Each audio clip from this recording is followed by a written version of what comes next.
Okay, curiosity got the better of me. Just picked a board off a pile, powered it up. It's running the Countcast ROMs and it's running your original sound card. I'm talking to the owner of the board. Haven't done anything with it yet except bypassed out TR3 only on the Watchdog. I checked the way the other boards were bypassed out. They're actually bypassed out wrong. They're not going to do much the way they've been the way they've been bypassed out. But I've made myself a speaker. As I say, I've got the Countcast ROMs in yet. All I've done is TR3. I've powered it up, checked all the voltages were okay with nothing in it. This board's supplying everything the way it should. LED's out, but never mind, it's just a current trace to the LED. And boom.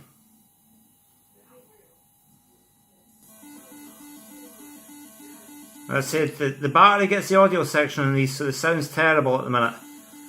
You can sometimes.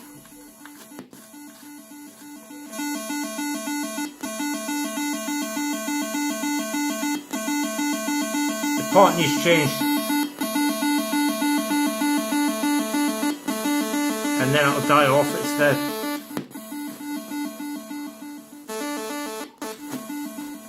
Yeah, the pot needs changed.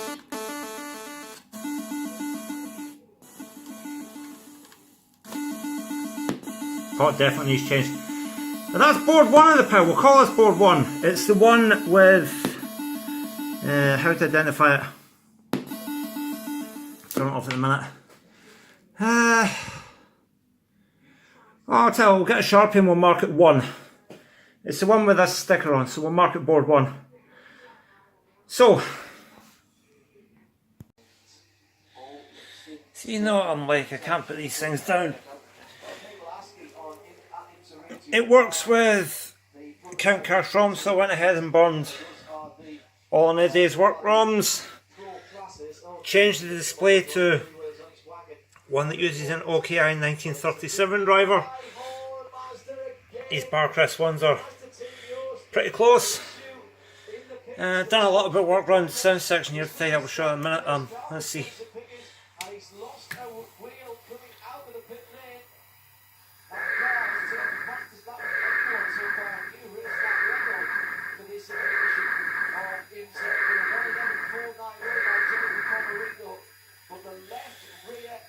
Now, global games are a bit lazy in the programming. You can actually play this game without reels, without just about anything. So I've got my little Mars box, and don't worry about that speaker, I'm using a X-Electricon speaker over there. So yeah, this is a handy wee thing, by the way. Found the bottom of an arcade cabinet years ago. It's invaluable.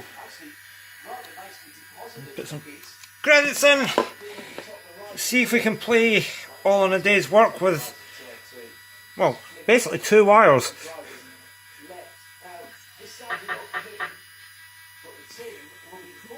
Third one in for the end on the first enable start.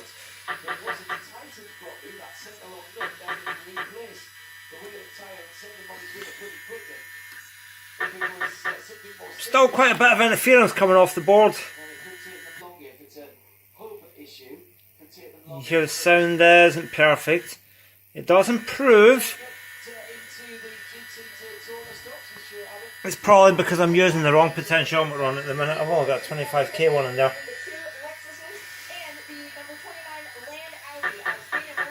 Waiting for the 100k one in the post.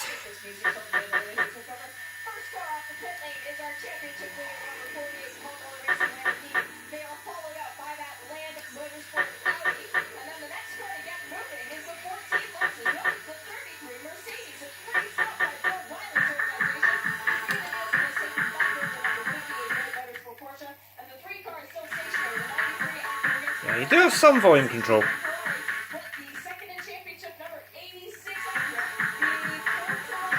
That'll get better with a new pot. Right. Well, that I believe is nudges, which is it's the other enable line. Maybe that's a hold.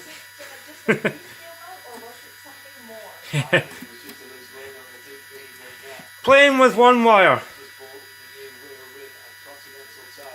No reels. Not a clue what's happening. Oh, the one nudge.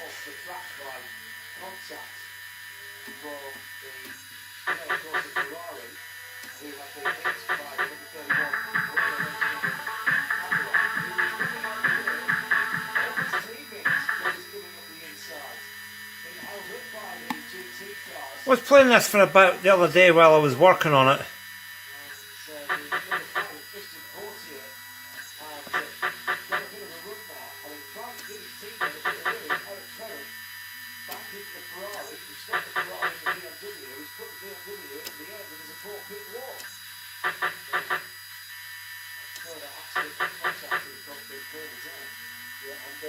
Yeah, display sometimes does that. That's down to your display cable. Nothing wrong with the board, nothing wrong with the display. It comes back. See? You can select all the different coin values work as well. See, I'm pressing here.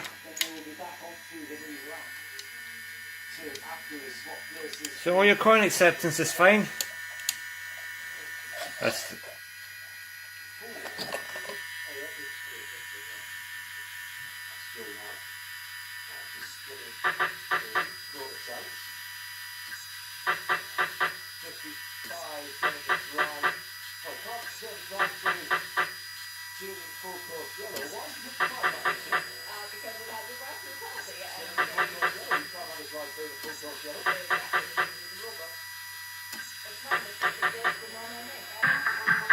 obviously we can't do much in the way of winning anything at the minute. We don't know where we are.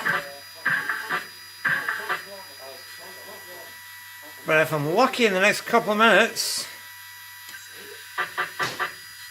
I might get a win.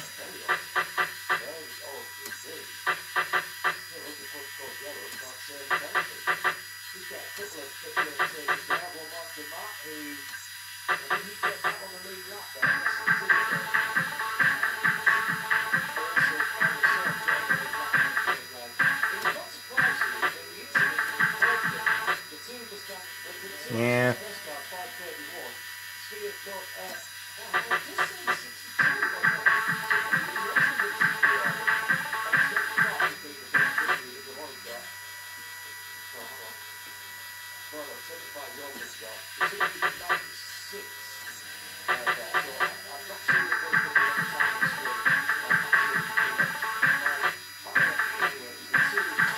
Now hear all that interference that's going on. It's because the whole board's acting like an aerial at the minute because there's nothing connected. So you go, holy sh...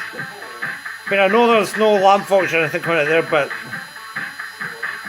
the lamp sinks are still expecting something in, and the reels are still expecting something in. So because the board's got no load on it, all the traces are acting like an aerial. I actually made a funny discovery the other day. If you hold a capacitor in your hand and touch one side of that pot, you can pick up AM radio stations, believe it or not. I should have videoed that to show it, but I was picking up AM radio. I was listening to some sort of drive time thing. I've not got a clue what channel it was on.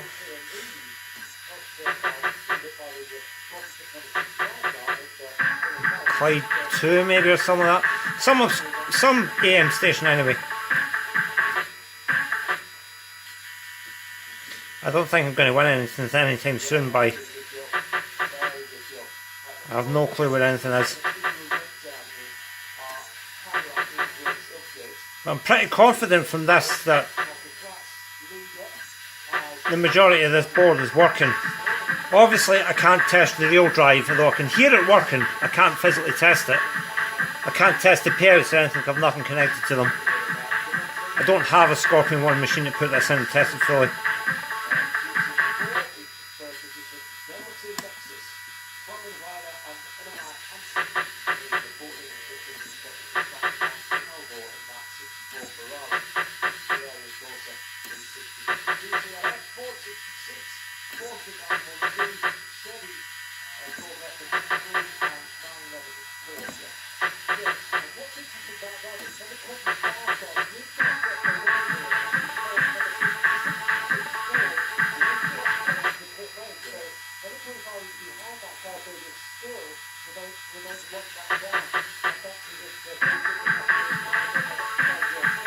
It wants me to run something.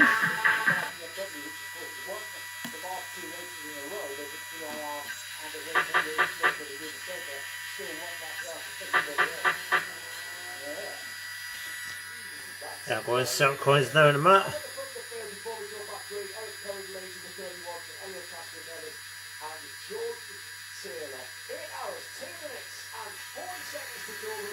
And you can hear it trying to do their track mode.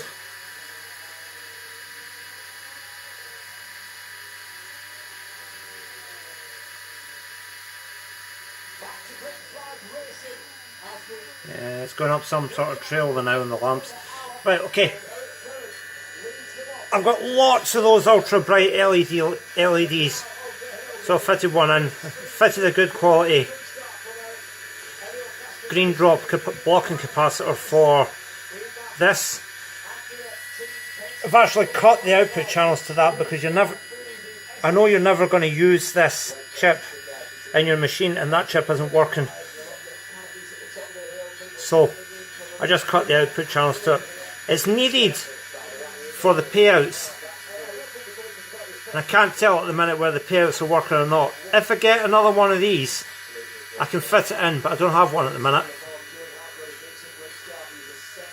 But I wouldn't imagine that the board would boot it off if it was totally dead, but I know the sound outputs aren't working on it properly.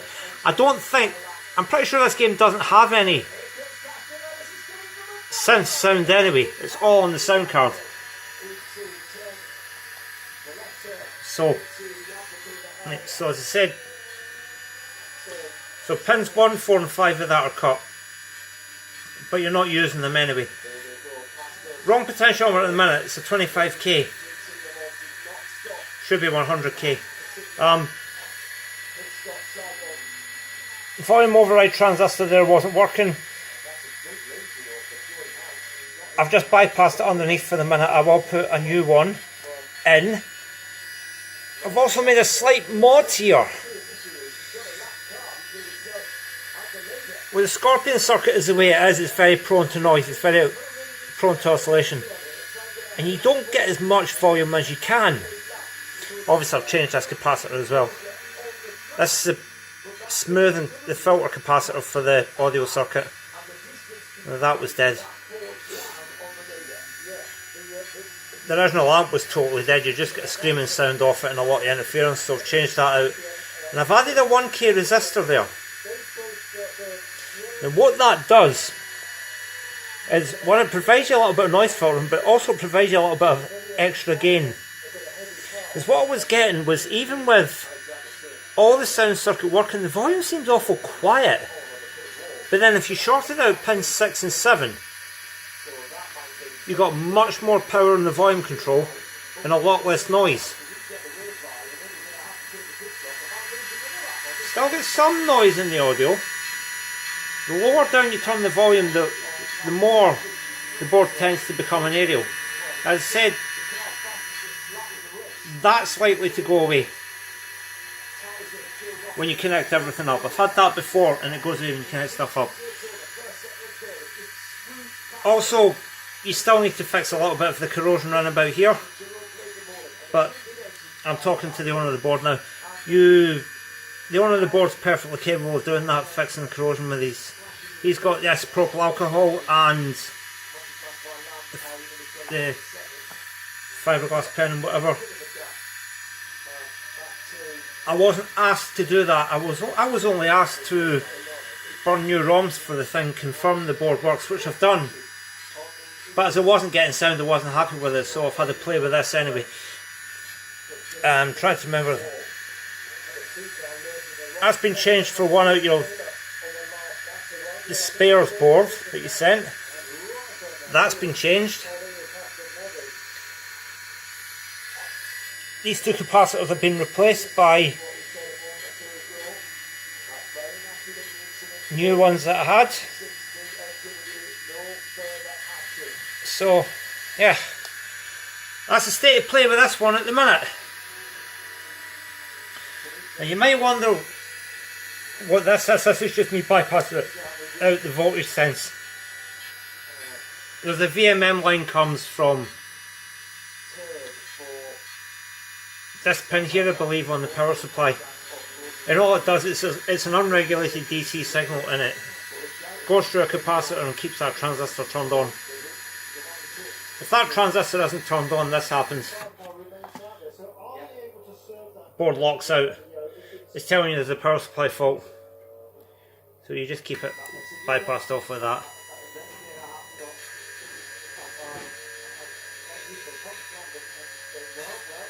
So, as you see, version 2.5 this one is. I believe there's another set of ROMs online called version 6.1 or maybe 1.6. I'll burn those as well. I've got spare ROM chips for this too. So, that's the state of play with this for the minute. Get back to you if I get more updates for the next one.